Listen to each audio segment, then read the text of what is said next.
5 World News. Two former presidents also making headlines this morning, both George W. Bush and Barack Obama, rebuking President Trump without mentioning him by name, sounding the alarm on the deep divisions they see in our country right now. Our senior congressional correspondent Mary Bruce is at the White House with a story. Good morning, Mary. Good morning, George. Well, for months, Presidents Obama and Bush have avoided weighing in on the day-to-day politics of the Trump administration, but now they're delivering a 1-2 punch. And while neither of the former presidents mentioned the current president directly, they didn't have to. President Obama is stepping back into the political spotlight and back into the fray. Our politics just seem so divided and so angry and so nasty.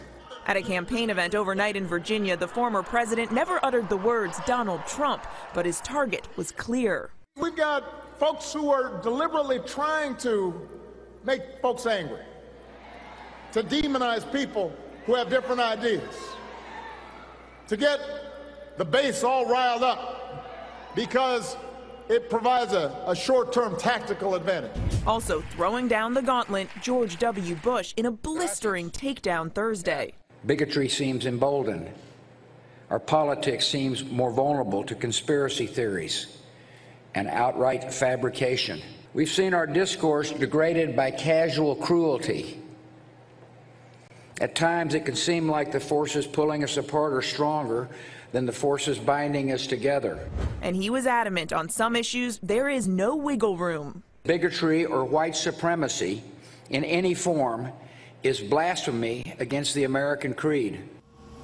Now, don't expect this to become a regular thing. President Obama doesn't have any more campaign appearances scheduled for this year, and President Bush, George, isn't expected to weigh in again anytime soon.